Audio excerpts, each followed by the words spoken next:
নমস্কার, আমি শান্তা চক্রবর্তী। পাত্রিকা অর্গানাইজেশনের তরফ থেকে এই বছর আমাদের প্রথম মাদার্স ডে, ওমেন্স ডে শুরু হলো। এই বছর প্রথম আমাদের গ্রুপ এক্সিবিশন শুরু হলো এবং সেলিব্রেশন শুরু হলো।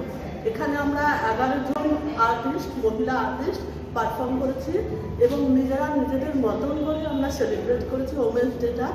এবং প্রত্যেকে নিজেদের মনের মতন করে ছবি এঁকেছি। নিজেদের চিন্তা ভাবনা, নিজেদের ছেলেবেলা, নিজেদের মানসিকতা সব কিছু আমরা ছবি, গান, নাচ, কবিতা সমস্ত কিছুর মধ্যে দিয়ে আমরা গ্যালারি গোল্ডের সেকেন্ড ফ্লোরে এই বছর প্রথম আমরা সেলিব্রেট করলাম।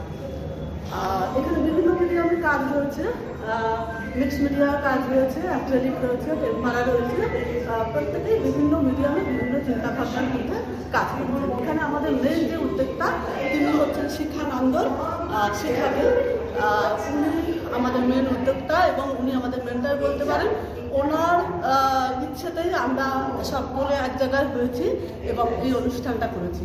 এখানে আমার একটি ছবি দেখতে পাচ্ছেন, এটা আমি টেম্পারা করেছি নেপালি হ্যান্ডমেড পেপারের উপরে।